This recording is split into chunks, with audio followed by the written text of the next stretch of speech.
নবী তাদেরকে বাঁচানোর জন্য গিয়েছে, তারাই উল্টা নবীকে আঘাত করছে, পাথর দিয়ে আঘাত করছে, যা তা ভাষায় কথা বলছে, বিশ্রী বিশ্রী কথা বলছে। আপনার আমার নবী কান মুবারক দিয়ে শুনছে, অন্তরে ব্যতীত হচ্ছে। এক পর্যায়ে পাথর একটি এসে নবীর রহমতুল্লিল আলমিনের শরীরের মধ্যে আঘাত করলো। আঘাত করার পরে আপনার আমার নবী দাঁড়ানো থেকে বসাই গেল। বসে যাওয়ার পরে জিব্রাইল বলে, আল্লাহ তোমার হাবিবকে এত কষ্ট দিচ্ছে, তুমি কেমনে সহ্য করে রইলা গো আল্লাহ? আল্লাহ তুমি কিছু একটা তো করো। এবার রব্বে করিম হুকুম দিলেন, জিব্রাইল এখনই যাও, আমার হাবিবের কাছে পয়গাম পৌঁছায় দাও। আমার হাবিব যা বলে তুমি তাই করে দিও। যদি নবী বলে তায়েফকে উল্টাই দিতে, তুমি সাথে সাথে সেটা করে দিও। বলেন সুবহান। এবার জিব্রাইল চলে আসলেন নবী রহমতুল্লিল আলমিনের কাছে, আপনার আমার নবীর কাছে, মায়ার নবীর কাছে, মোহাব্বতের নবীর কাছে, মানবতার শ্রেষ্ঠ উদাহরণ নবীর কাছে। ওই নবীর কাছে আসার পরে জিব্রাইল বললেন, ইয়া রাসূলুল্লাহ, এইভাবে আঘাত করলো, তাদের এত বড় সাহস, তাদের এত বড় স্পর্ধা, আপনাকে আঘাত করে আমি জিব্রাইলের সহ্য হচ্ছে না। আপনি নবী শুধু একবার হুকুম দেন, একবার হুকুম দেন, যারা আঘাত করেছে সবাইকে শেষ করে দিব, যারা লাগিয়ে দিয়েছে সবাইকে শেষ করে দিব, এমনকি এই এলাকাটাকে আমি উল্টাই দিব, এটাকে পৃথিবীর মানচিত্রে আর কেউ দেখতে পাবে না, এমন ভাবে রাগেও গেলেন জিব্রাইল আলাইহিস সালাম। এই কথা শুনে নবী রাহমাতুল্লিল আলামিন বললেন, জিব্রাইল ভাই তুমি একটু শান্ত হও, তুমি একটু শান্ত হও। যিনি আঘাত পেয়েছেন তিনি উল্টা বলছেন তুমি একটু শান্ত হও, রাগ করিও না, তুমি একটু শান্ত হও, তুমি একটু শান্ত হও, তুমি একটু শান্ত হও। জিব্রাইল বলে, ইয়া রাসূলুল্লাহ, এত নির্মম একটা পরিস্থিতি দেখে কিভাবে শান্ত হতে বলছেন? নবী রাহমাতুল্লিল আলামিন বলে, ও ভাই জিব্রাইল, আল্লাহ আমাকে গজব দাতা বানায় নাই, রাহমাতুল্লিল আলামিন বানাইছে।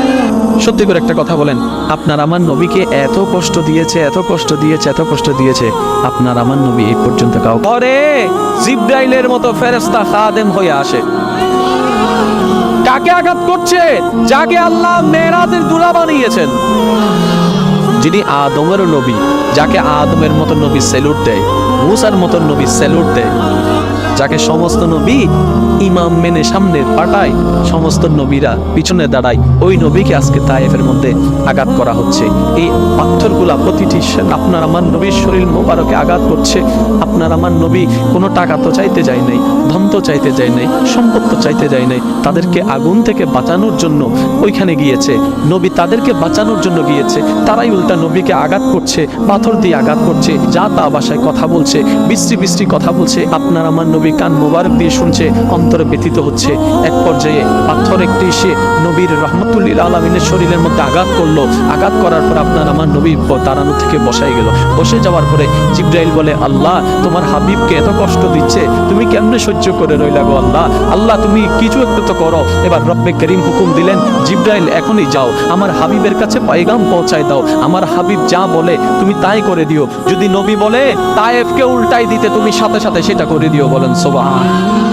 এবার জিব্রাইল চলে আসলেন নবী রহমতুল্লিল আলমিনের কাছে, আপনার আমার নবীর কাছে, মায়ার নবীর কাছে, মোহাব্বতের নবীর কাছে, মানবতার শ্রেষ্ঠ উদাহরণ নবীর কাছে। ওই নবীর কাছে আসার পরে জিব্রাইল বললেন, ইয়া রাসূলুল্লাহ, এইভাবে আঘাত করলো, তাদের এত বড় সাহস, তাদের এত বড় স্পর্ধা, আপনাকে আঘাত করে আমি জিব্রাইলের সহ্য হচ্ছে না। আপনি নবী শুধু একবার হুকুম দেন, একবার হুকুম দেন, যারা আঘাত করেছে সবাইকে শেষ করে দিব, যারা লাগিয়ে দিয়েছে সবাইকে শেষ করে দিব, এমনকি এই এলাকাটাকে আমি উল্টাই দিব, এটাকে পৃথিবীর মানচিত্রে আর কেউ দেখতে পাবে না, এমন ভাবে রাগেও গেলেন জিব্রাইল আলাইহিস সালাম। এই কথা শুনে নবী রাহমাতুল্লিল আলামিন বললেন, জিব্রাইল ভাই তুমি একটু শান্ত হও, তুমি একটু শান্ত হও। যিনি আঘাত পেয়েছেন তিনি উল্টা বলছেন তুমি একটু শান্ত হও, রাগ করিও না, তুমি একটু শান্ত হও, তুমি একটু শান্ত হও, তুমি একটু শান্ত হও। জিব্রাইল বলে, ইয়া রাসূলুল্লাহ, এত নির্মম একটা পরিস্থিতি দেখে কিভাবে শান্ত হতে বলছেন? নবী রাহমাতুল্লিল আলামিন বলে, ও ভাই জিব্রাইল, আল্লাহ আমাকে গজব দাতা বানায় নাই, রাহমাতুল্লিল আলামিন বানাইছে।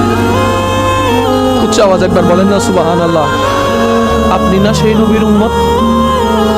আপনার নামের আগে না সেই নবীর নামটা আছে? আপনি কিভাবে অন্যের হাত মেরে খাচ্ছেন? আপনি কিভাবে অন্যের জায়গা দখল করছেন? আপনি কিভাবে অন্যের রাস্তা বন্ধ করছেন? আপনার নবী তো এটা শিখিয়েছে, উম্মত গালি দেখ আর যাই দেখ, উত্তর দিও না, জয় তোমার আসবে। কারণ ধৈর্য যে ধরবে পরাজয় তার গলায় আসে না।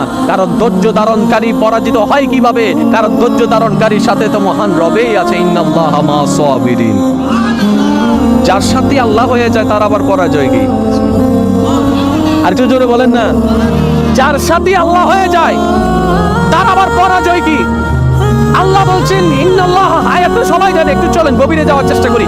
ইন্নাল্লাহ মা'আস সাবিরিন, নিশ্চয়ই আমি আল্লাহ ধৈর্য ধারণকারীর সাথে আছি। আল্লাহ পাক বলছেন আমি নামাজের সাথে আছি, নয় নয় নয়, আমি রোজাদার সাথে আছি, নয় নয় নয়। আল্লাহ বলছেন বান্দা আমি তোমাদের ভিতরে যারা ধৈর্য ধরে আমি তাদের সাথে আছি। তো ধৈর্য কারা ধরে? যাদের উপর বিপদ আসে তারাই তো ধৈর্য ধরে, যাদের টাকার অভাব তারাই তো ধৈর্য ধরে, যাদের বাজারের অভাব তারাই তো ধৈর্য ধরে, যাদেরকে অত্যাচার করা হয় তারাই তো ধৈর্য ধরে, যারা মজলুম হয়েছে তারাই তো ধৈর্য ধরে, যারা কথা শুনে তারাই তো ধৈর্য ধরে, যাদের মনে আঘাত দেয় তারাই তো ধৈর্য ধরে, যাদের উপর আহত করা হয় তারাই তো ধৈর্য ধরে, যাদের জায়গা দখল করে নেয় তারাই তো ধৈর্য ধরে, যাদের টাকা মেরে নেয় তারাই তো ধৈর্য ধরে, যাদের বিদেশে উল্টা বিষয় দেওয়া হয় তারাই তো ধৈর্য ধরে, যারা বিপদে পড়ে তারাই তো ধৈর্য ধরে। তার মানে কি প্রত্যেকটা বিপদে থাকা বান্দা একটা সুযোগ চলে আসে, এটা বিপদ নয়, এটা নিয়ামত। কেমন? কারণ বিপদটা এসে আমাকে ধৈর্য ধারণ করার সুযোগটা দিল। তো নিয়ামত হলো কিভাবে? বলে যে ধৈর্যটা ধরতে পারলেই তো মওলার প্রিয় বান্দা হয়ে যেতে পারবো। সুবহান। সেজন্য কোনো কষ্টকে কষ্ট মনে করবেন না ভাইয়েরা, প্রত্যেকটা কষ্ট আপনাকে সামনে আরো 10 কদম এগিয়ে যাওয়ার একটা সাহস। এই বর্তমান পৃথিবীতে যাদেরকে আপনি সফল চিনেন তাদের জীবনে পড়ে দেখেন সবাই ছোটবেলায় লাথি কুতা খেয়েছে। কথা বলেন না কেন? সবাই ছোটবেলায় লাথি কুতা খেয়েছে, এক বেলা খাইলে 2 বেলা খাইতে পারে নাই, এই লাথি মেরেছে ও লাথি মেরেছে, আজকে তারা বিশ্বের মধ্যে মাথা উঁচু করে দাঁড়িয়েছে। কেন? আল্লাহর ওয়াদা হচ্ছে ইন্নাল্লাহ মা'আস সাবিরিন, যেই ধৈর্য ধারণ করে সে যেই হোক না কেন, মুসলমান হোক, বেদুইন হোক, কাফের হোক, যেই হোক, ধৈর্য দিয়ে ধরবে আমি তার সাথে। এবার বলেন আপনাকে গালি দিল, আপনি উল্টা গালি দিলেন, ধৈর্য ধরে হাসলেন, সে দ্বিতীয়বার দিল আপনি হাসলেন, সে তৃতীয়বার দিল আপনি হাসলেন, শেষ পর্যন্ত সে নিজে লজ্জা পেয়ে ওখান থেকে চলে যাবে, চতুর্থ গালি আপনাকে দিতে পারবে না, সে যদি আকলওয়ালা হয়। আর আমি বোকামি করি কি, এই কি হইছ তুই আরে মারি দাও না করে পুলিশ আরো ধরে যাবি। তা বললাম না আয় তো ন দিতে ওদের মাঝিয়ে হনে আয় তুই সব। আমি কি বুঝাতে পারছি কথা? আফটার অল আমরা নিজেরাই নিজেদের ক্ষতি করছি। যদি একটা জিনিস দেখান আপনার দরকার যেটা আপনার রবের কাছে নাই, আপনার রব দিতে পারে না, আপনি বলবেন যে না এমন কোনো আমার চাওয়া নাই যেটা আমার রব পূরণ করতে পারবে না, আমার সমস্ত চাওয়া আমার রব পূরণ করতে পারে। তাহলে এবার এই কথাটা শুনে নেন, যেহেতু আপনার চাওয়া সব রবে পূরণ করতে পারে, আপনি রবের হয়ে যান না, রবের হয়ে যান না, রবের হয়ে যান না। কোরআনের ভাষায় বলতে গেলে সিবগতাল্লাহ, আল্লাহর রঙে রঙিন হয়ে যান, আল্লাহর রঙে সেজে যান, আপনার কিছু কমতি হবে না। আপনি যদি পাহাড়ের গুহায় বন্দী হয়ে যান, জগৎ বলবে আমরা কেউ চিনি না তাকে, জগৎ বলবে খুঁজে পাচ্ছি না তাকে, আপনি বলবেন কাউকে পাচ্ছি না, রবে বলবে বান্দারে চিন্তা করিস না, লা তাখাফ, ভয় করিস না, ইন্নাল্লাহা মানা। আল্লাহর ওয়াস্তে একটু বুঝেন, 1 ইঞ্চি জায়গা দিয়ে কিছু হয় নাই, কিছু হবেও, কিন্তু হাসরে গেলে অনেক কিছু হয়ে যাবে ভাই। তো সুতরাং ওইখানে যাওয়ার আগে যত মামলা আছে এখান থেকে সব শেষ করে নেন, ঠিক না ঠিক? কারণ আল্লাহর পাল্লায় পড়লে কিন্তু খবর আছে, আল্লাহর বিচারের পাল্লায় পড়লে সবচেয়ে মজার কথা কি জানেন?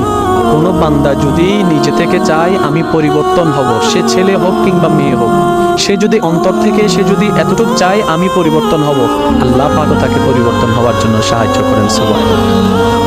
কত বেনামাজি এখন নামাজি হয়েছে জানেন? সুবহানাল্লাহ। কত নামাজি এখন তাহাজ্জুদ ওয়ালা হয়েছে, হাজার হাজার আছে। এক সময় নেশা করতো এমন ছেলে, এখন 5 ওয়াক্ত নামাজি হয়েছে এমনও আছে। সুইসাইড করতে গিয়ে ফেরত এসেছে। এক সময় যে কথার আগে হাত তুলতো সে এখন না কেন? নবী রাহমাতুল্লিল আলামিন বলে পাওয়ার থাকার পরও যে পাওয়ার দেখায় না সে তো সত্যিকার পাওয়ারফুল ব্যক্তি। সুবহান। যার হাতে কিছু নাই তো দেখ